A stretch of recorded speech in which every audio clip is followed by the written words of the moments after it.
ঠিক কিনা? বাধা আছে কি? চোখ। তাহলে আল্লাহ বানাইছেন চোখ দেখার জন্য। এই চোখ বন্ধ করে রাখে। আপনার এই টুনির হাট রোড অথবা পঞ্চগড় থেকে ঢাকা রোডে আপনি কতক্ষণ নিরাপদে থাকবেন? 1 মিনিটও নিরাপদে থাকতে পারবেন না। অ্যাক্সিডেন্ট হওয়ার সম্ভাবনা কত পার্সেন্ট? জোরে বলি 100%। আল্লাহ তাআলা বলেন দুনিয়ার মানুষ এইটা বুঝলাম, চোখকে আমি দেখার জন্য সৃষ্টি করেছি। এইটা যেমন বন্ধ করে রাখলে তুমি যেমন 1 মিনিটও সঠিকভাবে সুস্থ অবস্থায় চলতে পারো না, আমি কোরআন নাজিল করেছি সংসদের মধ্যে আইন পাশ করার জন্য। এটাও যদি তোমরা মসজিদে আর মাদ্রাসায় বন্ধ করে রাখো, আল্লাহর কসম করে বলি আল্লাহ বলেছেন তোমাদের সমাজে শান্তি পাবা না। কারণ এইটা তুমি যেমন বান্দা চোখ বন্ধ করে রাখছো, এটা দেখার জন্য বানাইছি। বন্ধ করে রাখলে 1 মিনিট চলতে পারো না। কোরআনকে বানাইছি সংসদের মধ্যে আইন পাশ করার জন্য। মসজিদে বন্ধ করে রাখবা, কোনো উপায় নেই। সমাজে চুরি যা ছিল আরো বেড়ে যাবে। এটাই হয়েছে না নাই? এই জন্য কোরআন যে কারণে আসছে এটা মানার দরকার আছে না নাই? এরপর আল্লাহ তাআলা বলছেন তুমিনুনা বিল্লাহি ওয়া রাসূলিহি, রাসূলের প্রতি ঈমান থাকা লাগবে। কার প্রতি? রাসূলের প্রতি ঈমান। রাসূলের প্রতি ঈমান হলো নবী করিম সাল্লাল্লাহু আলাইহি ওয়াসাল্লাম যেমনি করে তার ব্যক্তি জীবন, পারিবারিক জীবন, সামাজিক জীবন, রাষ্ট্রীয় জীবন এই 63 বছরে পরিচালনা করেছে, এইভাবে পরিচালনা যে উনি করেছেন এটা বিশ্বাস করা, মৌখিক স্বীকৃতি দেওয়া, তারপরে এই মনে অন্তরে বিশ্বাস করা আর বাস্তবে কাজে পরিণত করা। তাহলে এই তিনটার সমন্বয় ঈমান। কথা বলেন ঠিক কিনা? এবার বলেন তো দেখি, আমার নবী করিম সাল্লাল্লাহু আলাইহি ওয়াসাল্লাম 10টা বছর কোরআন দিয়া রাষ্ট্র পরিচালনা করেছিলেন কি করেন নাই? আওয়াজ নাই তো, জোরে বলেন, করেছিলেন কি করেন নাই? যদি রাসূলের প্রতি ঈমান থাকে তাহলে আপনাকে মৌখিক স্বীকৃতি দিতে হবে আমার রাসূল 10 বছর কোরআন দিয়া রাষ্ট্র পরিচালনা করেছে, মৌখিক স্বীকৃতি দেওয়া লাগবে। এরপরে আপনার অন্তরে বিশ্বাস করতে হবে আমার নবী এবং 4 খোলাফা এরা 30টা বছর কোরআন সুন্নাহ দিয়া রাষ্ট্র পরিচালনা করেছে, এটা মৌখিক স্বীকৃতি, অন্তরে বিশ্বাস। আর ঈমানের 3টা স্তর হলো কাজে পরিণত করে দেখাতে হবে। কিন্তু আমরা যখন বলি ভাই আপনি কি ঈমানদার, বুক ফাড়ায় ফেলে আমি ঈমানদার না, তো কে ঈমানদার? তাহলে বললাম ভাই আমার রাসূল আবার সাহাবীরা, আমার রাসূল 10 বছর, সাহাবীরা 30 বছর, 40টা বছর কোরআন দিয়ে রাষ্ট্র পরিচালনা করেছে, এটা বাস্তবে কাজে পরিণত করে দেখায় দেওয়ার নাম তো ঈমান। এই কথা বললে পরে তোমার কেনে জ্বালা শুরু হয়? জ্বালার মানুষ আছে না নাই? জোরে বলে আছে না নাই? আবার ঈমানদারও দাবি করে, মুসলমানও দাবি করে। প্রাণপ্রিয় ভাইরা আমার, এরা দাবি করতে পারে।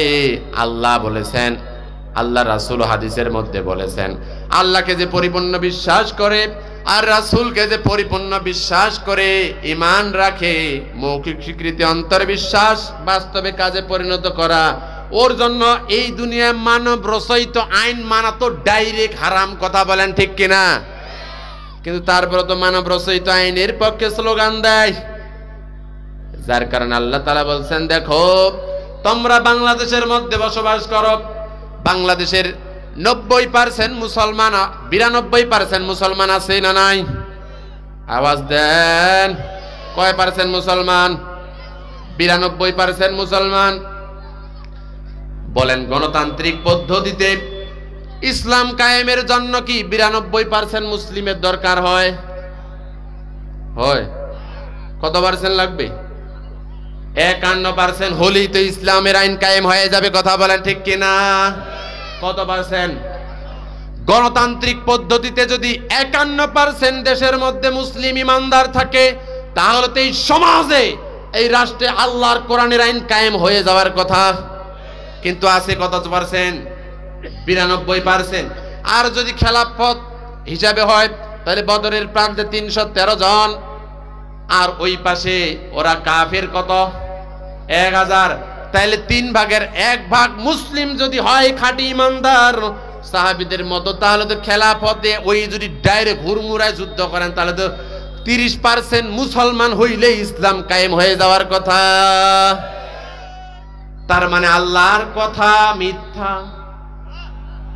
জোরে বলেন, কার কথা মিথ্যা? গণতান্ত্রিক পদ্ধতিতে যদি হয় তাহলে 51% মুসলিম থাকলে ইসলাম কায়েম হয়ে যাওয়ার কথা, কিন্তু আছে 92%। কোরআনের একটি আইনও কায়েম নাই। তার মানে কি আল্লাহ মিথ্যাবাদী না, আমাদের মুসলমানিত্ব নাই? জোরে বলেন, আমাদের মুসলমানিত্ব নাই। 51% মুসলিম হইলেই তো ইসলাম কায়েম হয়ে যেত। প্রাণপ্রিয় ভাইরা আমার, আমাদের সমাজে খালি নামে মুসলমান আছে, দাড়ি থাকতে পারে, টুপি থাকতে পারে, শুক্রবারে মসজিদে যাইতে পারে, মসজিদে মাঝে মধ্যে দান সৎকাও করতে পারে, ঈদের নামাজও পড়তে যাইতে পারে। এরকম নামাজও তো এজিদও পড়েছিল। কথা বলেন ঠিক কিনা? আমি বলি ভাই, শুধু নামাজ রোজা হজ যাকাত করে মুসলিম হওয়া যায় না, পরিপূর্ণ ইসলাম মানা লাগবে। তাহলে এবার আসুন প্রিয় ভাইরা, 51% গণতান্ত্রিক দেশে মুসলমান হইলে ইসলাম কায়েম হয়ে যাইতো। তার মানে 51% মুসলিম নাই, এরা হলো নামে মুসলিম। কেমন মুসলিম? একটা উদাহরণ দিলে ক্লিয়ার হয়ে যাবে। এটা আমি প্রায় বলি। আমি যখন মাদ্রাসায় ক্লাস 2-তে পড়ি, মাদ্রাসা ছুটি যখন দিয়ে দিয়েছে বাসা আসলাম, আমার বাসার একটু সাইডে ছিল একটা কুষার বাড়ি, আখ ক্ষেত। কুষার বাড়ির পাশে ছিল একটা ধান, যেটা রুয়া বাড়ি কয়। তো আমি দেখলাম পিলপিলাচ্ছে মাছ, কি পিলপিল করতেছে মাছ। তা আমি চিন্তা করলাম আজকে খেলাটা দেখাম না। সুন্দর করে বাদে বাসা থেকে জাল নিয়া আর ওই ডোল নিয়ে আমি পানি সেকা শুরু করে দিয়েছি। পানি যখন সেকা শেষ, আমি দেখতে পেলাম খালি মাগুরের বাচ্চা। কি খাগলে মাগুরের বাচ্চা? কি আর অন্য মাছ নাই, খালি মাগুরের বাচ্চা। আমার তখন চিন্তা আসলো এই যে নিশ্চয় মাগুর মাছ এই জায়গায় পোনা উঠাইছে, মাগার এই জায়গা থেকে বাইরে যেতে পারে নাই, যার কারণে এই জায়গায় আসে, পালাইতে যেতে পারে না, এই পানিতে আছে, ওরা এই জায়গায় আসে হাজির হয়েছে।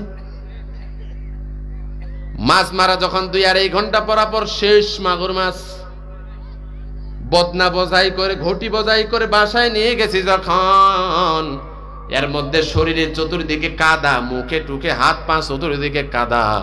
এই দৃশ্য দেখার পর মা বলছে কোথায় গেছিলি? আমি বলছি মাগুর মাছ মারছি, মাগুর মাছ।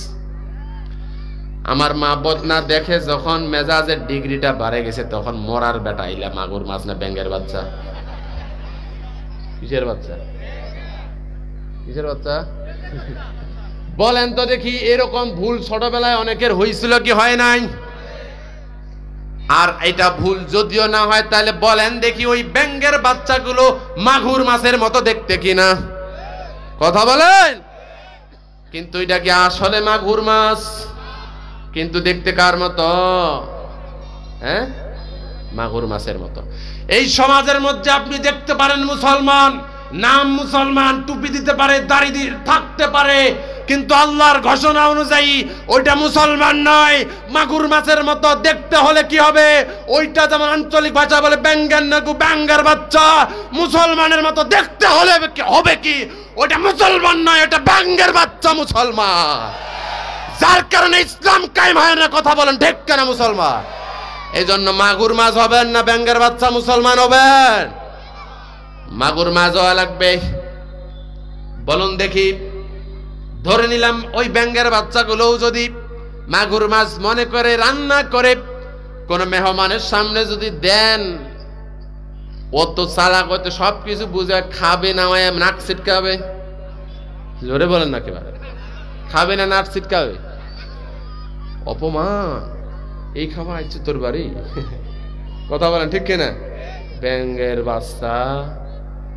তাহলে প্রাণ প্রিয় ভাইরা আমার, মাছের জায়গায় যদি আপনি মাছ মনে করো যদি ব্যাঙের বাচ্চা দেন, তাহলে কেউ যেমন খায় না, গ্রহণ করে না, উল্টা রাগ হয়। আল্লাহ বলেছেন দুনিয়ার মানুষ তোমরা মুসলমান হয়ে আসবা না, ব্যাঙের বাচ্চা মুসলমান হয়ে আসবে। তোমার ছোট্ট ব্রেনটে খাইতে চাও না, রাগ হও, আমি রব্বুল আলামিন রাগ হয়ে তোমাকে জাহান্নামে নিক্ষেপ করব। মুসলমান হওয়ার দরকার আছে না নাই? আল্লাহ তাআলা বলে আল্লাহর প্রতি ঈমান, রাসূলের প্রতি ঈমান, এরপর আল্লাহ তাআলা বলছেন 3 নম্বর পুঁজি হলো ওয়া তুজাহিদুনা ফি সাবিলিল্লাহ। আল্লাহ রাব্বুল আলামিন বলছেন 3 নম্বর পুঁজি হলো আল্লাহ তাআলার দেখানো রাস্তায় জিহাদ করা, সংগ্রাম করা। আল্লাহু আকবার। কার দেখানো রাস্তায়? তুজাহিদুনা বাবে মুফাআলাত, পরস্পর তারা যুদ্ধ করে, সংগ্রাম করে। আমরা আল্লাহকে বললাম আল্লাহ জিহাদ কি একাই করব?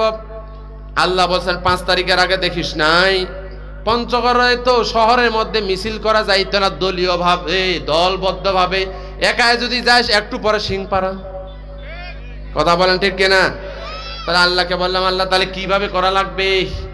আল্লাহ বলছেন শোনো, তোমাদের দলবদ্ধ ভাবে সংগ্রাম করতে হবে। কিভাবে?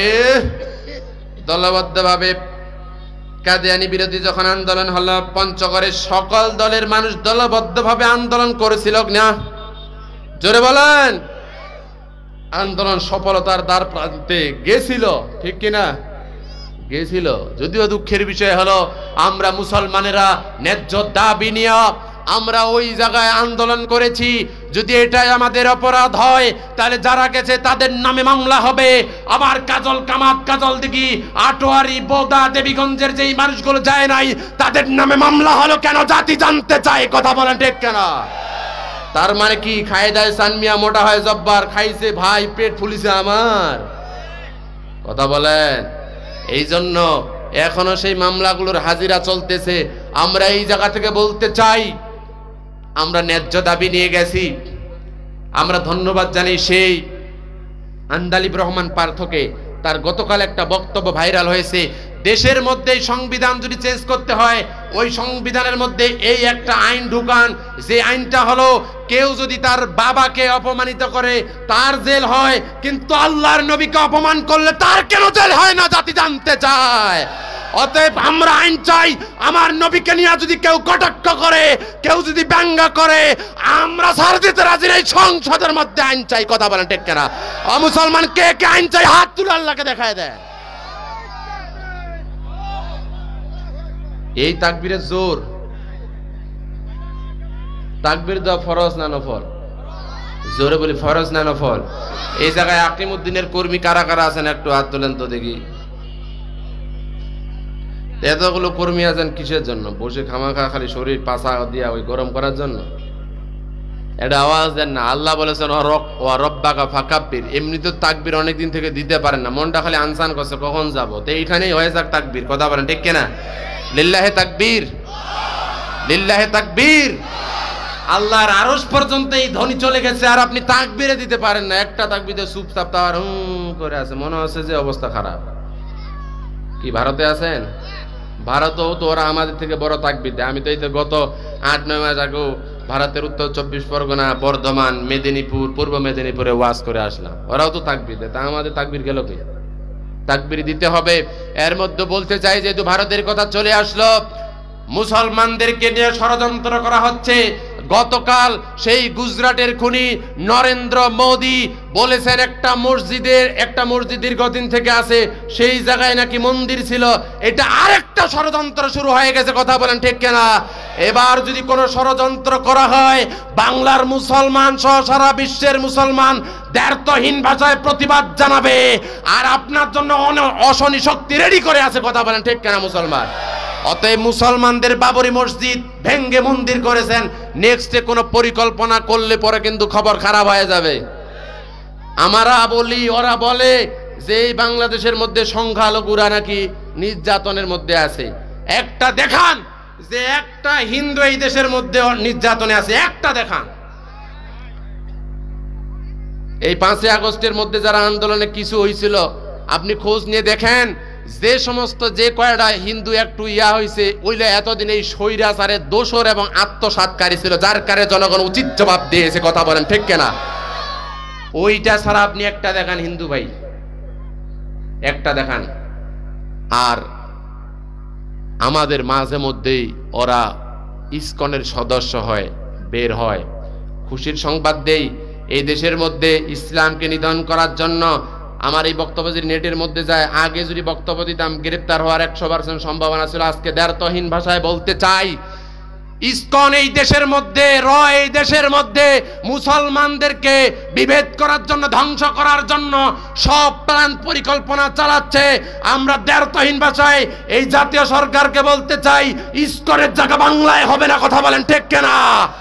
আজকে ইসকনের প্রধান কে গ্রেফতার করা হয়েছে মাগরিবের আগে। আমরা বলি এই ইসকনের সদস্যদেরকে যারা কয়েকদিন আগে এই দেশের মধ্যে একবারে হিংসাত্মমূলক ভাবে কিছু স্থাপনা ধ্বংস করেছে, তাদেরকে আইনের আওতায় এনে বিচার করতে হবে। কথা বলেন ঠিক কিনা মুসলমান? সার দিতে রাজি নাই। আমার সোনার দেশকে নিয়ে যদি কেউ ষড়যন্ত্র করে আমরা মানব না। আল্লাহ তাআলা বলছেন তুজাহিদুনা ফি সাবিলিল্লাহ। 3 নম্বর পুঁজি হলো তোমাদের জিহাদ করতে হবে। আল্লাহ তাআলা বললেন একাই যদি জিহাদ করো হবে না, এই জন্য তোমাদের জিহাদ করতে হবে সংঘবদ্ধভাবে। সংঘবদ্ধ থাকাটা কি ভালো? এটা কি ভালো আর খারাপের জিনিস না? বুঝে বলছি, এবার শুনেন। একতাবদ্ধ থাকা হলো ফরজ। জোরে বলি কি? দলিল নেন সূরা আল ইমরান 4 নম্বর পারা 2 নম্বর পৃষ্ঠা, এটা 11 নম্বর রুকুর 103 নম্বর আয়াতের মধ্যে রব্বুল আলামিন বলেছেন ওয়াতাসিমু বিহাবলিল্লাহি জামিআ ওয়া লা তাফাররাকু। তোমাদের কোরআনটাকে ঐক্যবদ্ধ হয়ে ধারণ করতে হবে, এটা ধারণ করাটা ফরজ। আর বিভিন্ন দলে বিভক্ত হওয়াটা হারাম। কিন্তু আল্লাহ বললেন ঐক্যের কথা, ঐক্যবদ্ধ হওয়ার কথা বললেন। আর দেশের মানুষেরা বিভিন্ন দল হয়ে ভাগ হয়ে গেল। কেউ বানাইছে উষা টুপি, কেউ নাকি 5 করলি, কেউ উপরে হাত বাঁধবে, কেউ নিচে, কেউ আমিন জোরে বলবে, কেউ আস্তে। এগুলো ইসলামের সৌন্দর্য, এগুলো মতানৈক্য থাকবেই, কিন্তু মূল জায়গায় এক হওয়ার দরকার আছে না নাই? এজন্য আমরা দ্বন্দ্ব লাগাইছি। কোথায় জানেন? সালাতে দুহাত কথায় বাঁধবে নাভির উপরে বুকে, আমিন বলবে চুপি সারি নাকি সজরে আওয়াজ ফুকে। ছোট ছোট আরো বিষয় নিয়েও চলছে ভীষণ দ্বন্দ্ব, সব দল বলে আমরাই ভালো অন্য রাখাল মন্দ। আমাদের নাকি আকীদা খারাপ। ভাই চা দিন একটু। আমাদের কি খারাপ? আমাদের নাকি আকীদা খারাপ। ভাই আপনি যারা আমাকে বলেন আকীদা খারাপ, আপনাকে আরেক ভাই বলে আপনার আকীদা খারাপ, আর ওই ভাইকে আরেক ভাই বলে আকীদা খারাপ। দিন শেষে দেখা যায় সকলের আকীদাই নাকি খারাপ।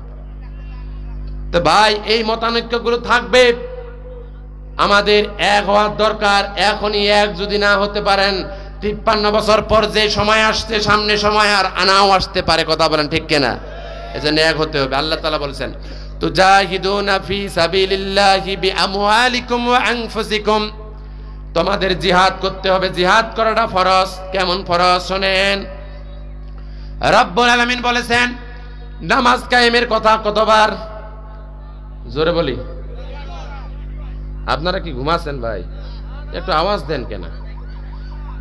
নামাজ কায়েমের কথা আল্লাহ রব্বুল আলামিন বলেছেন 82 বার। ওই 82টা আয়াতের মধ্যে যাকাত প্রদানের কথা আল্লাহ তাআলা বলেছেন 32 বার। তাহলে 82 আয়াতের মধ্যেই হলো 32। রোজার কথা আল্লাহ তাআলা ডাইরেক্ট বলেছেন একবার। সাপোর্টিং 2টা আয়াত আছে 3 বার, 82 3 85। আল্লাহ রাব্বুল আলামিন হজের কথা আরো 5 বারের মতো বললেন। কিন্তু যেই জিহাদের কথা রাব্বুল আলামিন একবার নয়, 2 বার নয়, ডাইরেক্ট আয়াত নাজিল করেছেন 918টা। সুবহানাল্লাহ। ভাই কমেডির কেউ আছেন এখানে? তাহলে প্রাণপ্রিয় ভাইরা, জিহাদের কথা আল্লাহ বলেছেন কতবার? হ্যাঁ, 918 বার। নামাজ কায়েমের কথা বলেছেন কতবার? 82 বার। নামাজ বড় না জিহাদ বড়? জোরে বলেন, আরো জোরে। জিহাদ বড়। কেমন বড় শোনেন। 17ই রমজান বদরের প্রান্তে 313 জন নিয়ে যখন যুদ্ধের ময়দানে চলতেছে, এমন সময় আসরের সময় যখন ক্লান্ত হয়ে গেলেন সাহাবীরা, সেই সাহারি খেয়েছে, তা আমাদের মতো পেট পুরে তো তারা খায় নাই। যুদ্ধ যখন তুমুল হারে চলতেছে, পেটে ক্ষুধা, শরীর চলে না, এমন সময় আল্লাহ রাসূল সাল্লাল্লাহু আলাইহি ওয়াসাল্লাম বলেন, ও সাহাবীরা, ইসলামের প্রথম যুদ্ধ আমরা মাত্র 313 জন, আর ওই কাফের গোষ্ঠী হলো 1000 জন। অতএব আমরা ক্লান্ত হয়ে গেলে হবে না, এই মুহূর্তে রোজা ভাঙ্গো আর জিহাদকে কন্টিনিউ করো। সুবহানাল্লাহ। তার মানে বুঝলাম এই রোজার থেকেও গুরুত্বপূর্ণ কি? জোরে বলি কি? জিহাদ। নবী করিম সাল্লাল্লাহু আলাইহি সাল্লাম ওই সময় কয় ওয়াক্ত নামাজ ও কাজা করেছেন, কাজা করে জিহাদ পরিচালনা করেছেন। তার মানে নামাজ রোজার থেকেও গুরুত্বপূর্ণ ইবাদত হলো জিহাদ। নামাজ 5 ওয়াক্ত ফরজ করেছেন কে? 5 ওয়াক্ত কত ঘন্টা ফরজ? ফজরে কতক্ষণ লাগে, জোহরে কতক্ষণ লাগে, আসর কত, মাগরিব কত, এশা কত? সারা দিনে মাত্র ফরজ নামাজ হলো 17 রাকাত। কথা বলি কত? 17। কিন্তু দিন কায়েমের জন্য জিহাদ করা কতক্ষণ ফরজ? কোন নির্দিষ্ট টাইম আছে? সারা জিন্দেগীর সব সময় জিহাদের সময়টা কাজ করতে হবে, সব সময় আপনার জন্য ফরজ। কথা বলেন ঠিক কিনা? কিন্তু এই কাজটা করতে কেন রাজি নয়? প্রাণপ্রিয় ভাইরা, বুঝতে হবে। আপনি লক্ষ্য করুন, জান্নাত তো এমনিতে আসবে না ভাইয়া। দেখেন জান্নাত কিভাবে আসছে। এই দুনিয়ায় জান্নাতের সার্টিফিকেট পেয়েছে যেই সাহাবীটা বাসর ঘর থেকে ছুটে গেছে উহুদের যুদ্ধে। যুদ্ধ যখন উহুদের যুদ্ধ তুমুল হারে চলতেছে, এমন সময় একটা গুজব ছড়িয়ে দেওয়া হলো, যে গুজবটা হলো আমার নবীকে নাকি হত্যা করা হয়েছে। এমন সময় এই কথাটা হযরতে হানজালা রাদিয়াল্লাহু তাআলা নূর কানে কে যেন পৌঁছায় দিল। তার বিবাহের প্রথম রাত আল্লাহ রাসূল সাল্লাল্লাহু আলাইহি ওয়াসাল্লাম বলেছেন, এ হানজালা, তোমাকে যুদ্ধের ময়দানে যাওয়ার দরকার নাই, পরের দিন আসো। হযরতে হানজালা রাদিয়াল্লাহু তাআলা যখন সংবাদ শুনে ফেললেন যে আমার নবী করিম সাল্লাল্লাহু আলাইহি ওয়াসাল্লামকে হত্যা করা হয়েছে, শহীদ করা হয়েছে, সেই বাসর রাত্রিতে তার স্ত্রীর কাছে বিদায় নিলেন। বিদায় নিয়ে বলছেন, ও প্রাণের স্ত্রী, আমার নবী করিম সাল্লাল্লাহু আলাইহি ওয়াসাল্লাম নাকি শহীদ হয়ে গেছে, আমার জীবন আমি রাখবো না, উহুদের যুদ্ধে এখনই যাইতে হবে। সেই বাসর ঘর ছেড়ে উহুদের ময়দানে চলে গেলেন। ওই জায়গায় শুনতে পেলেন আমার রাসূল এখনো জীবিত, তো যুদ্ধ করতে হবে, কন্টিনিউয়াস যুদ্ধ করতেছে। এই উহুদের যুদ্ধে 1000 আমাদের সৈন্য, ওদের হলো 3000। যুদ্ধ যখন তুমুল হারে চলতেছে, এক পর্যায়ে হানজালা রাদিয়াল্লাহু তাআলা কয়েকজন কাকে দুনিয়া থেকে বিদায় করে দিলেন। হঠাৎ একজন কাফেরের আঘাতে চতুর্দিকে যখন হানজালা রাদিয়াল্লাহু তাআলা ঘিরে ধরেছে, একজন কাফেরের আঘাতে হযরতে হানজালা রাদিয়াল্লাহু তাআলা ডান হাতটা কেটে গেল, এক কোপের মধ্যে শরীর থেকে আলাদা হয়ে গেছে। হাতটা জমির মধ্যে পড়ে গেল, ফিঙ্কি দিয়া রক্ত বের হচ্ছে, চতুর্দিকে রক্তে লাল হয়ে গেছে জমিনটা। আরেক হাত দিয়া তরবারি চালায়, চতুর্দিকে কাফের ঘিরে রাখছে। ওই হাতও ছুরির আঘাতে তার হাতটা কেটে গেল, হাত পড়ে গেল। এক পর্যায়ে হযরতে হানজালা রাদিয়াল্লাহু তাআলা নুকে জবহ করা হলো। জবহ করেছে, এটাই শুধু নয়, হযরতে হানজালা রাদিয়াল্লাহু তাআলা নুকে এই পেট বরাবর থেকে এই গলা পর্যন্ত একটা টুকরা করলেন, পাগুলো কেটে দ্বিখণ্ডিত করে দিলেন। জান্নাতের সার্টিফিকেট দুনিয়ায় নিয়ে গেলেন। উহুদের যুদ্ধ যখন শেষ হয়ে গেছে, নবী করিম সাল্লাল্লাহু আলাইহি ওয়াসাল্লাম লাশের হিসাব করতেছে, জীবিতর হিসাব হয়ে যাচ্ছে। উহুদের যুদ্ধে 70 জন শহীদ হয়েছেন। এই 70 জন শহীদের মধ্যে একজন হযরতে হানজালা রাদিয়াল্লাহু তাআলা আর আরেকজন আমার নবীর চাচা হযরতে আমির হামজা রাদিয়াল্লাহু তাআলা। আরেকজনের লাশ খুঁজে পাচ্ছে না, যিনার নাম হলো হযরতে সাআদ সালামী রাদিয়াল্লাহু তাআলা। 3 জনের লাশ খুঁজে পাচ্ছে না, সিরাত বিশ্বকোষ থেকে বলতেছি। তার মধ্যে ঘটনা ঘটে গেল, কোথা থেকে যেন একটা মহিলা দৌড়ে এসে বলছে, ইয়া রাসূলুল্লাহ, আমার স্বামী বাসর রাত ছেড়ে যুদ্ধের ময়দানে আসছে, আমার স্বামীর খবর কি, আপনি একটু বলেন। নবী করিম সাল্লাল্লাহু আলাইহি ওয়াসাল্লাম বলেন, যেহেতু জীবিতর সংখ্যা পাওয়া গেল, মৃত ব্যক্তি হবে 70 জন, ওই হিসাবে কিন্তু লাশ আমরা 67 জনের পেয়েছি, 3 জনের লাশ এখনো খুঁজে পাচ্ছি না। এমন সময় জিব্রাইল আলাইহিস সালাম বললেন, ও আল্লাহর রাসূল, মাথাটা একটু উপর দিকে তুলেন। মাথা যখন উপরের দিকে তুলল, এমন সময় আল্লাহ রাব্বুল আলামিন আমার রাসূলকে দেখাই দিলেন ওই জান্নাতের ফেরেশতারা হযরত হানজালা রাদিয়াল্লাহু তাআলা আনহুকে জান্নাতি পরিবেশে গোসল করায় নিয়ে আসতেছে। তার স্ত্রী বলছে গোসল ফরজ হয়ে গেছে, তো আপনি তো যারা শহীদ হয় তাদেরকে গোসল করান না। নবী করিম সাল্লাল্লাহু আলাইহি সাল্লামের স্ত্রীর কান্না এবং রাসূল সাল্লাল্লাহু আলাইহি সাল্লামের কান্নায় ভেঙে পড়লেন। এই তো মাত্র বাসর রাত প্রথম এই দিনে শহীদ হয়ে গেছে। আল্লাহু আকবার। জান্নাতের সার্টিফিকেট দুনিয়ায় পেয়ে গেছে। জিহাদটা কি জিনিস দেখেন। হযরত সাদ সালামি যে কয়েকজন পৃথিবীর বুকে কালো মানুষ ছিলেন তার মধ্যে একজন হযরত লুকমান আলাইহিস সালাম, হযরত বেলাল রাদিয়াল্লাহু তাআলা আনহু, আর আরেকজন হলো সাদ সালামি রাদিয়াল্লাহু তাআলা আনহু। এত কালো, দেখতো একেবারেই খারাপ চেহারার অধিকারী, কিন্তু মনটা ভালো। দেখতে আমরা খারাপ বলি, কিন্তু খারাপ নয়। আল্লাহর যে সৃষ্টি ওটা যেমনি করে দিয়েছেন অমনি সুন্দর। কথা বলেন ঠিক কিনা? এজন্য খারাপ বলা যাবে না। সাদ সালামির সামনে নবী করিম সাল্লাল্লাহু আলাইহি ওয়াসাল্লাম একটা হাদিস পড়লেন, আন-নিকাহু মিন সুন্নতি ফামান রাগিবা আন সুন্নতি ফালাইসা মিন্নি। বিবাহ আমার সুন্নাত, যে ব্যক্তি বিবাহকে পছন্দ করলো সে আমাকে, আমার সুন্নতকে পছন্দ করলো।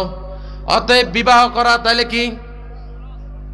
বিবাহ করা সুন্নত, কিছু কিছু সময় ফরজ, কোন কোন সময় ওয়াজিব। এটা বিভিন্ন মাসালা আছে। কথা বলেন ঠিক কিনা? কিন্তু বলেন তো দেখি আমাদের সমাজে বিয়ে করতে কি কি লাগে? কি কি লাগে? মাস্টার্স পাস করে বসে আছে, ছেলে বিয়ে করতে চায়, বাপ বলে আর একটু নিজের পায়ে দাঁড়া।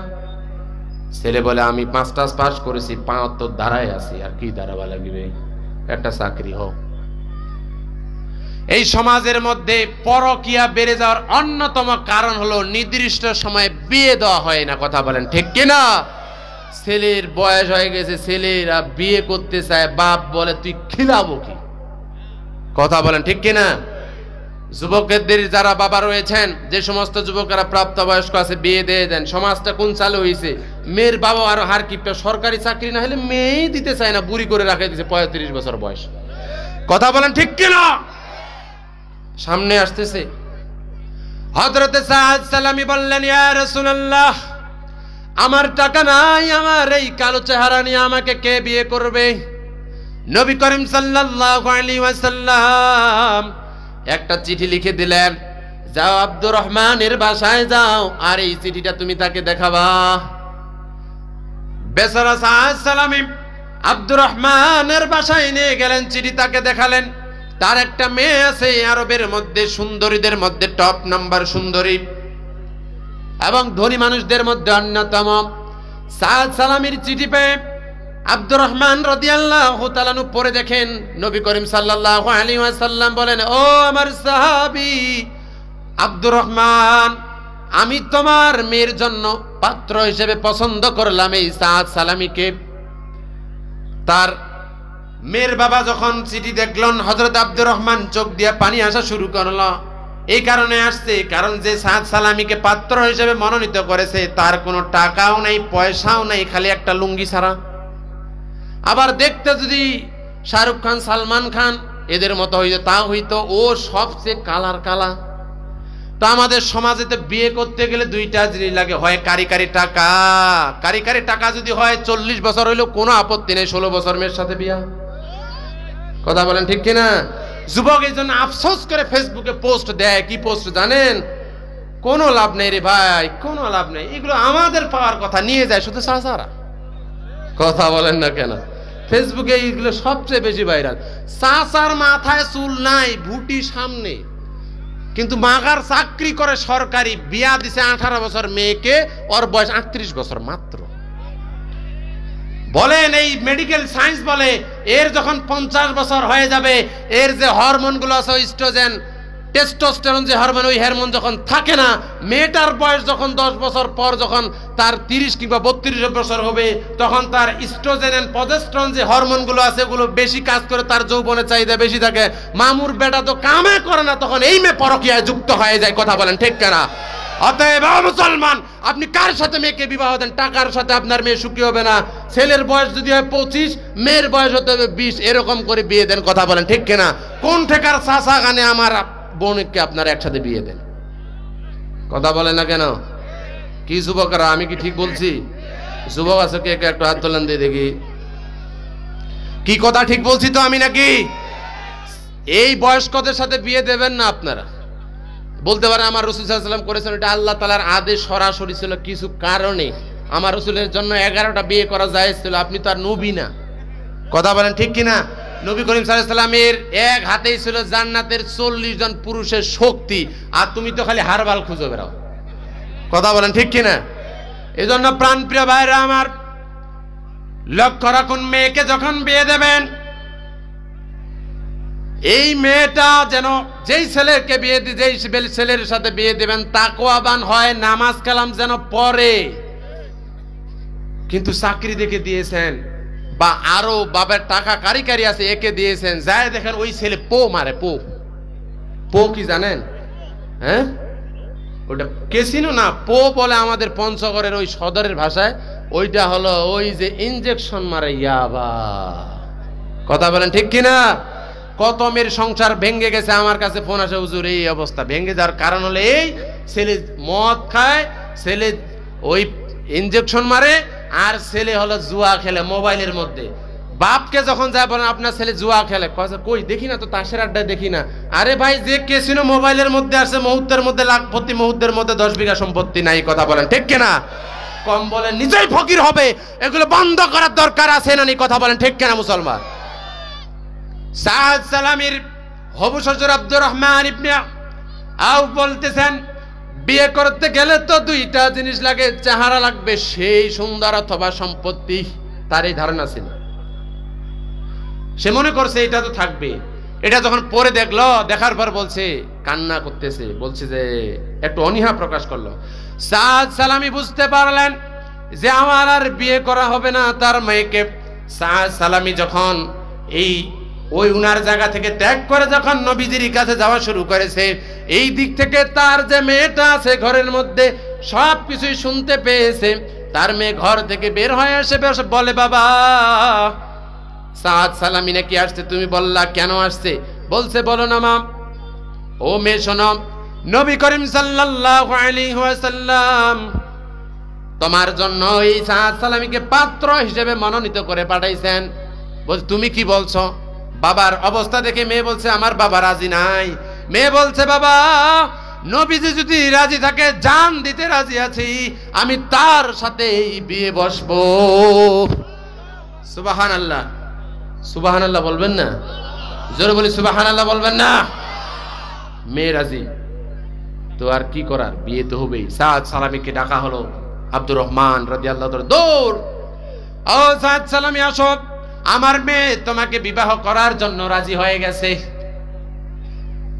সাদ সালামি আর তার মেয়েকে পাশাপাশি বসায় বললেন, ও সাদ সালামি, আমার মেয়ের জন্য তুমি দেনমোহর দিতে পারবা কিনা? সাদ সালামি রাদিয়াল্লাহু তাআলা বললেন, নবীর সাহাবী কি দিব, লুঙ্গিটা ছাড়া কিছুই নাই। কিন্তু আল্লাহ তো দেনমোহর ফরজ করে দিয়েছেন। কথা বলেন ঠিক কিনা? এই দেনমোহর আদায় করেন নাই? কাটা কাটা এখানে হাত তোলেন। আর লজ্জা না দিয়ে হাত তোলার দরকার নাই। হুজুর কি আর করার, বাসর রাত্রিতে মাপ চেয়ে নিছি। ভাই, মহিলারা আপনার তাৎক্ষণিক হয়তো বলবে যে মাফ করে নিছি, মাগারিলে এমন জাত, ওটা মাফ করার জাত না। কথা বলেন ঠিক কিনা? আপনার কাছে যদি 500 টাকা ধার করে আপনি যদি নেন ওই মহিলার কাছে, আপনার ওয়াইফের কাছে, হোম মিনিস্টারের কাছে, এটা যে কয়বার উঠাবে তাও শোধ হবে না। এমন হয় কিনা? কত চলে যাবে, ইনারা ওই আপনাকে মাফ করবে না। হয়তো বাহ্যিক দৃষ্টিতে বলবে যে মাফ, আল্লাহ বলেছেন এটা মাফ করলে হবে না, তোমাকে আদায় করতে হবে, করাটা ফরজ। কথা বলেন ঠিক কিনা? অথচ আপনার দেনমোহর স্ত্রী আদায় করেন নাই, ওই যে বিয়ে হয়েছে ওই অবস্থায় চলতেছে, কত যে কি করতেছেন আল্লাহ মালুম। এজন্য হ্যাঁ, আর কি দিছে দিবেন বাপ, ওটা কি বলে যৌতুক। জোরে বলি কি তুক? যৌতুক। যৌতুক নামে সমাজে চলছে কৌতুক, কথা বলেন ঠিক কিনা? তাও আবার এটা কৌশলে, যেহেতু ভাই বলেই ফেললো, মেয়ের বাবা বলতেছে আমি নিব না, কিন্তু দুলাভাই বলছে কিছু দেওয়া লাগবে। কি দিবেন? আপনার জামাই বাইরে থেকে আসবে, রান্না বান্না একটু নষ্ট হয়ে যাবে, একটা দিবেন আপনার মেয়ের জন্য, ফ্রিজে তো দিবেন, কথা বলেন ঠিক কিনা? দিবেন কয়েকটা সভা কিনে দিবেন, আবার আপনার বাসার লোকলা তো মেহমান হিসেবে বসবে, কোথায় বসবে? আপনার মেয়েরে তো বাড়ি, কথা বলেন ঠিক না? কৌশলে নিবে না, কিন্তু আদায় করে কেন তো ঘুরায় ফেসে, কথা বলেন ঠিক কিনা মুসলমান?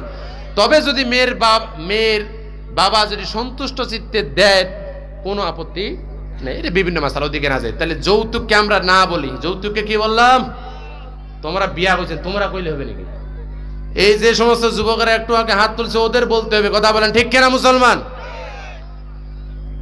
আমাদের সমাজে এই যৌতুকের কারণেই অনেক স্ত্রী নির্যাতিত হয়, আর পুরুষরা আর মহিলাদের স্বামী স্ত্রীর যে ভালোবাসা থাকার কথা, এটা 2-1 মিনিট বলে শেষ করবো, এরপরে মূল পয়েন্টে যাব। এটা আমাদের সমাজে নাই, যেহেতু মায়েরা আছেন। আজকে সমাজের মধ্যে বেশি পরকিয়া বাড়া যাওয়ার কারণ কি জানেন?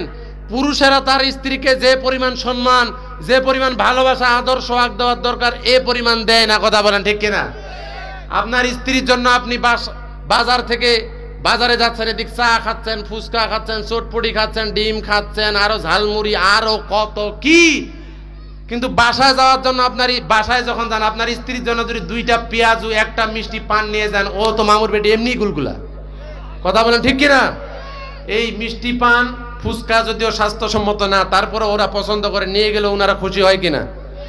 নবী করিম সাল্লাল্লাহু আলাইহি ওয়াসাল্লামের সুন্নাত, কথা থেকে যদি যাইতেন বাসায়, স্ত্রীদের জন্য যেই স্ত্রীর সাথে রাত থাকার কথা, ওই স্ত্রীর জন্য কিছু হাদিয়া নিয়ে যেতেন। এরকম হাদিয়া নিয়ে যান কারা কারা? একটু হাত তোলেন তো। সবাই না গায়ে হয়, এতে হাত তুলে না, শরম করে নাকি? আজকের পর থেকে আমার মায়েদের জন্য বাজার থেকে যখন আসবেন, আরে ভাই 2টা বড়ির দাম 5 টাকা, 10 টাকা 4টা বড়ি নেগালে তো, 4টা পেঁয়াজু নেগালে তো খুশি হয়ে যাবে, কথা বলেন ঠিক কিনা? এবং সুন্দর নামে তাকে ডাকতে হবে। কি নামে? সুন্দর নামে। আমার রাসূল করিম সাল্লাল্লাহু আলাইহি ওয়াসাল্লাম যেমন হুমায়রা বলে ডাকতেন, আপনারা কি বলে ডাকেন? ময়নার মা কুন্ডে রে, এরকম ডাকেন কিনা? অনেকে ডাকেন, অনেকে সুন্দর সুন্দর নামে ডাকেন। কি কি নামে ডাকেন ভাই? সিরিয়াল দেখে। প্রাণপ্রিয় ভাইরা আমার, স্ত্রীদেরকে নবী করিম সাল্লাল্লাহু আলাইহি ওয়াসাল্লাম বলেন তার সাথে ব্যবহার করতে হবে সুন্দর ভাষায়। রিফকুম বিল কাওয়ারির, কাছের সাথে আমার নবী করিম সাল্লাল্লাহু আলাইহি ওয়াসাল্লাম তুলনা করেছেন। সুবহানাল্লাহ। এজন্য স্ত্রীদের সাথে খারাপ ব্যবহার করা যাবে না, কেননা আপনার স্ত্রী আপনার সন্তানের দেখাশোনা করে, আপনাকে রান্না বান্না করে খাওয়ায়, আপনার কাপড় চোপড় গুলো পর্যন্ত স্ত্রী ধুয়ে দেয়, ঠিক কিনা? স্ত্রীকে কি কোনো বেতন দেন? এ কথা বললে বল হুজুর আমার ভাত খাচ্ছে না। ম্যাক্সিমাম মুসলিম কান্ট্রিগুলোতে দেখেন, আমাদের বাংলাদেশে দেখেন মহিলারা শুধু রান্না করে, অনেক ইসলামিক কান্ট্রিগুলোতে দেখবেন যে পুরুষরাও রান্না করে, মহিলারাও রান্না করে, কথা বলেন ঠিক কিনা? তা আমাদের তো করা লাগে না। এই জন্য মায়েদের যেন খুশি থাকে, ওদেরকে খুশি করার জন্য বেশি কিছু তো লাগে না। নবী করিম সাল্লাল্লাহু আলাইহি ওয়াসাল্লাম যে সুন্নাহগুলো করে আদায় করেছেন, ওগুলো করার দাবে। আর মায়েদেরকেও সতর্ক থাকা লাগবে। এই ওয়াজটা করে আমার মূল পয়েন্টে ফিরে যাব। আমার মায়েরা যদি শুধুমাত্র 2টি কাজ করে, তাহলে জাহান্নামে ওরা যাবে। বিশ্বনবী সাল্লাল্লাহু আলাইহি ওয়াসাল্লাম বলেন, মেরাজের রাত্রিতে আমাকে জাহান্নাম দেখানো হলো। 2টা কারণে নারীরা সবচেয়ে বেশি জাহান্নামে যাবে। 1 নম্বর কারণ হলো এই নারীরা স্বামীর কৃতজ্ঞতা আদায় করে না। এই স্বামীকে আবার কি বলে জানেন? স্বামীর আয়ের উপর যেটা আছে এটার উপর সন্তুষ্ট থাকতে হবে।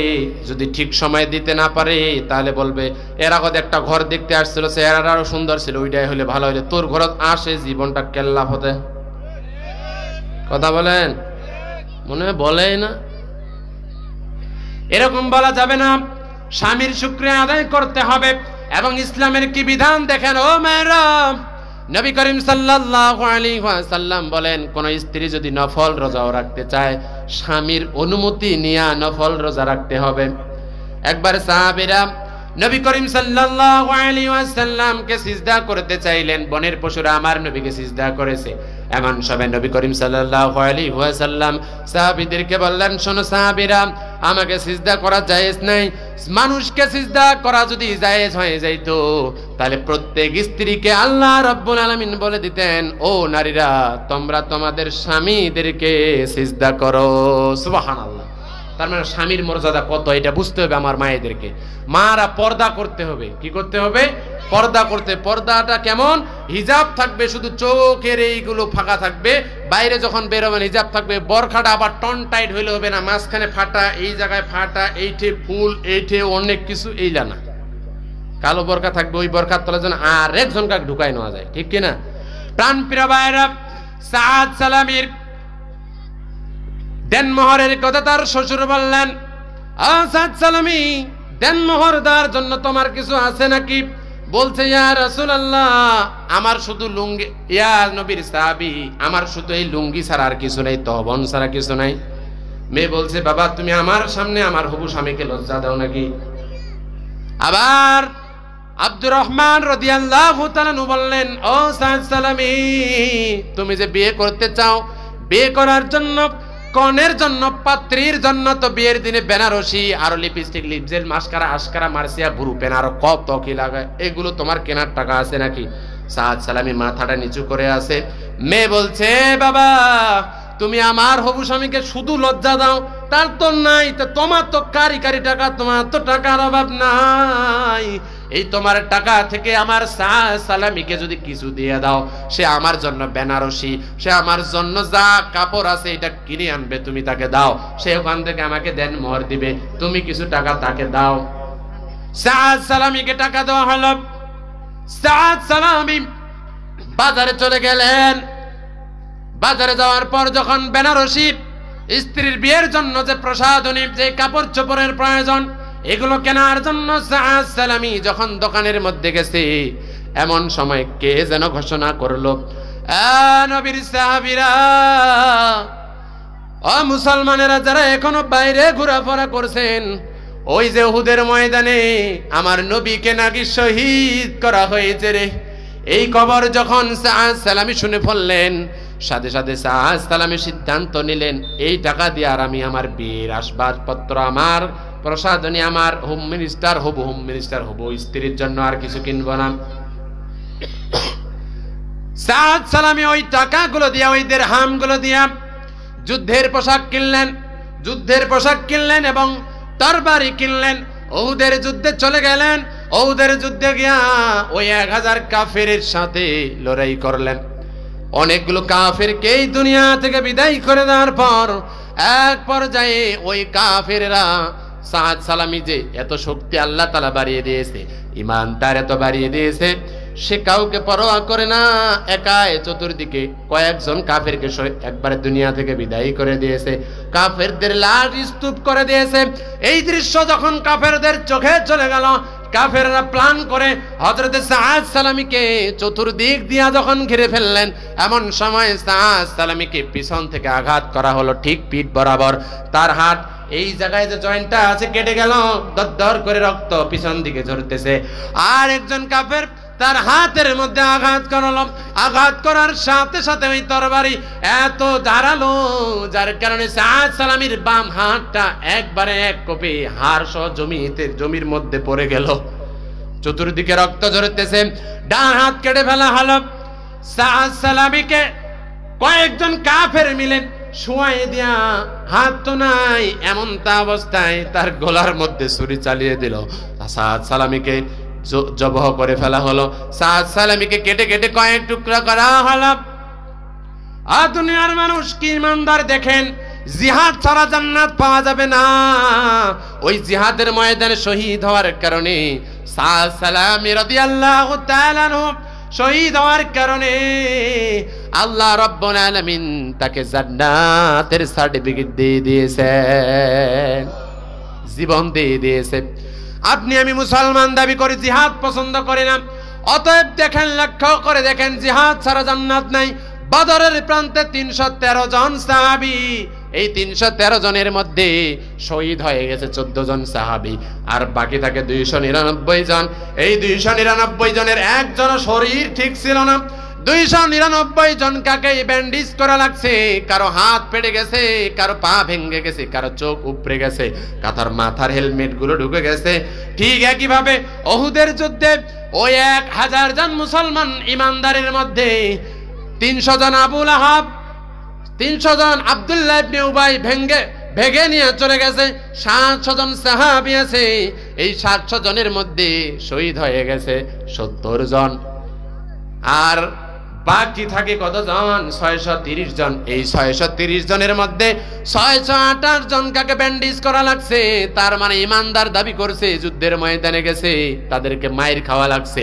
আর 2 জন কাকে ব্যান্ডেজ করা লাগে নাই, কিন্তু তাদের শরীরের মধ্যে যে জায়গায় আঘাত এসে লেগেছে, হাড়গুলো যেমন ফুলে যায় এমন করে ফুলে গেছে। তাহলে বুঝেন ইসলাম এত সহজে আসে নাই। 24 সালে যে আন্দোলন হয়ে গেল, কমপক্ষে 5-6 কোটি মানুষ রাজপথে নামছে। এই রাজপথে নামার পর শহীদ হয়েছে মাত্র 2000 ধরলাম। মুসলমান এই 8 কোটি বা 7-8 কোটি মানুষের মধ্যে যারা আন্দোলনে গেছে, এরা এরকম একটা সংখ্যা আনুমানিক হবে। এদের মধ্য থেকে মাত্র শহীদ হয়েছে এই কয়েকজন। আর বদরের প্রান্তে মাত্র 313 জনের মধ্যে 14 জন শহীদ হয়েছে। মানে কেমন রক্তক্ষয়ী যুদ্ধ হয়েছে। এই জন্য আল্লাহ তাআলা বলে দিলেন সূরা বাকারা 214 নম্বর আয়াতের মধ্যে, ও দুনিয়ার মানুষ, জিহাদ ছাড়া, সংগ্রাম ছাড়া, আন্দোলন ছাড়া, আর মাইর খাওয়া ছাড়া জান্নাত অত সহজ নয়। অথচ তোমাদের পূর্বে যারা এসেছিল তাদেরকে করাত দিয়া চিরে চিরে খণ্ডিত করা হয়েছে, তাদেরকে জীবিত মানুষের গোশতগুলো খুলে নেওয়া হয়েছে আগুনের চিরুনি দিয়া। কি অবস্থা হয়ে গেছে। এজন্য জিহাদ ফরজ করেছেন কে? জোরে বলি কে? একটু জিকির করি লা ইলাহা।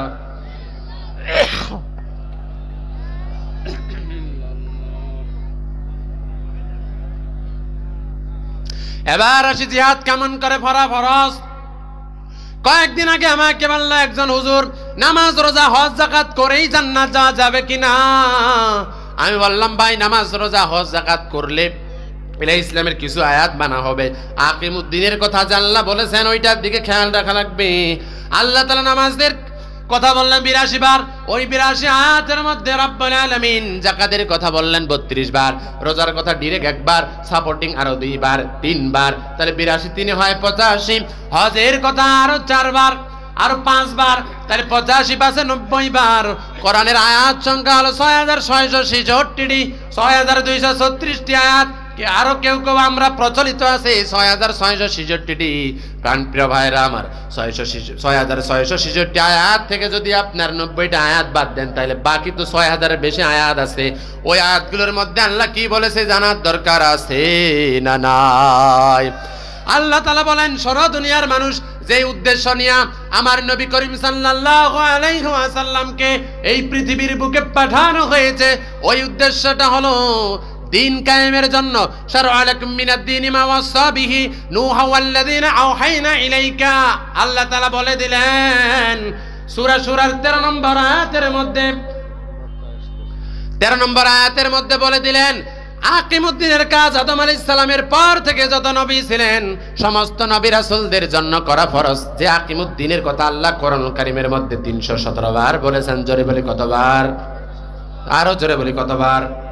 317 বার। আর জিহাদের কথা ডাইরেক্ট বলেছেন 918 বার। তাহলে প্রাণপ্রিয় ভাইরা আমার, বলুন তো দেখি আমাদের পার্শ্ববর্তী কাদিয়ানীরা আছে না নাই? বলেন, কাদিয়ানী কাফের না মুসলিম? কেন কাফের তারা? সূরা আহজাবের 40 নম্বর আয়াতের 4টা অক্ষর না মানার কারণে কাদিয়ানী কি হয়ে গেছে? জোরে বলেন, কাফের হয়ে গেছে। বলুন তো দেখি কাদিয়ানী 5 ওয়াক্ত নামাজ পড়ে কিনা? রমজান মাসে রোজা রাখে কিনা? ওরা পর্দা করে কিনা? আমাদের মতনই আজান দেয়, নামাজ আমাদের মতো 5 ওয়াক্ত পড়ে। ওরা পর্দা করে, পিতামাতার খেদমত করে, ওরা এতিম মিসকিনদেরকে লালন পালন করে। কিন্তু কাদিয়ানী জান্নাত যাবে না জাহান্নামে যাবে? আওয়াজ দেন পিছন থেকে, কোথায় যাবে? কেন যাবে রে ভাই? কারণ সূরা আহজাবের 40 নম্বর আয়াতের 4টা অক্ষর মানে না, যার কারণে কাদিয়ানীরা কাফির, কাদিয়ানীরা জাহান্নামে। এবার বলেন দেখি প্রিয় ভাইরা আমার, আল্লাহ তাআলা যে দিন কায়েমের কথা বললেন, আল্লাহর কোরআনটা নাজিল করেছে আইন পাস করার জন্য সংসদের মধ্যে। 500 আইন যে কোরআনের মধ্যে দিলেন, এই আইনগুলো মানা সব দলের মুসলমানের জন্য ফরজ কিনা? অতএব যদি আমরা বলি, তাহলে আপনার যদি ঈমান থাকে, ইকরার বিল লিসান তাসদিক বিল জিনান আমল বিল আরকান, আমল সহকারে দেখায় সংসদের মধ্যে এই আইন পাশের জন্য প্রয়োজনে জিহাদ করা ফরজ। কথা বলেন ঠিক কিনা? যদি না করেন, কাদিয়ানী 4 অক্ষর না মানার কারণে যেমন কাফের জাহান্নামে যাবে, আপনি যদি বলেন নামাজ রোজা পড়েই জান্নাতে যাব, কাদিয়ানী নামাজ রোজা হজ যাকাত করার পরও জাহান্নামে যাবে। আপনি দিন কায়েমের জন্য, ইসলামী আইন কায়েমের জন্য যদি কাজ না করেন, উল্টা যদি বিরোধিতা করেন, ঠিক একইভাবে কাদিয়ানীরা যেই কারণে জাহান্নামে যাবে, আপনিও তার থেকেও ডবল জাহান্নামে যাবেন। কথা বলেন ঠিক কিনা? এজন্য আমরা জাহান্নামে যেতে রাজি আছি। কেডা কেডা হাত তুলেন। জাহান্নামে যাবো চাইছেন? আমরা কোথায় যেতে চাই? এজন্য আল্লাহ তাআলা বলছেন, জিহাদ যদি করো বিআমওয়ালিকুম ওয়া আনফুসিকুম, তোমাদের জান এবং মাল দিয়া আল্লাহ তাআলার রাস্তায় জিহাদ করতে হবে, সংগ্রাম করতে হবে। তোমাদের জান ইসলামের জন্য ব্যয় হবে, মালও ইসলামের জন্য ব্যয় হবে। যদি ব্যয় করতে পারো, আল্লাহ তাআলা বলেছেন দুনিয়ার মানুষ, তোমাদের যে গুনাহগুলো চলতে ফিরতে হয়, ওয়া ইয়াগফিরু লাকুম যুনুবাকুম, আল্লাহ তাআলা বলেছেন তোমাদের যে গুনাহগুলো হবে, এগুলো গুনাহ মাফ করে দেবে। ওয়া জান্নাতিন তাজরি মিন তাহতিহাল আনহার, আল্লাহ তাআলা বলছেন তোমাদেরকে আল্লাহ তাআলা জান্নাতের মধ্যে প্রবেশ করাই দেব। ওয়ায়ুদখিলকুম জান্নাহ, আল্লাহ তোমাদের জান্নাতের মধ্যে প্রবেশ করাইয়া দেবেন। সুবহানাল্লাহ। তাহলে শর্ত হলো কি? আল্লাহ তাআলার সাথে ব্যবসা করতে হবে। আল্লাহর সাথে ব্যবসা করার সামানা হলো 3টা, পুঁজি হলো 3টা। 3টা পুঁজির মধ্যে একটা হলো আল্লাহর প্রতি ঈমান, রাসূলের প্রতি ঈমান, আল্লাহর পথে জিহাদ নিজের জান এবং মাল দিয়া যদি করতে পারেন, আল্লাহ বলছে তাদের গুনাহগুলো মাফ করে দেবে, আর আল্লাহ তাদের জান্নাতে ঢুকায় দেবেন। বলি সুবহানাল্লাহ। ওমা তৌফিক ইল্লা বিল্লাহ। আসসালামু আলাইকুম ওয়া রাহমাতুল্লাহ। আগামী 27 নভেম্বর বদাবানিয়াপাড়ায় মাহফিল আছে। প্রধান বক্তা মোস্তফা মাহবুবুল আলম ভাই সাতক্ষীরা, আমি আছি দ্বিতীয় আলোচক। আপনারা সকলে চলে আসবেন, দাওয়াত থাকলো ইনশাআল্লাহ। আসসালামু আলাইকুম ওয়া রাহমাতুল্লাহি তাআলা ওয়া বারাকাতুহু।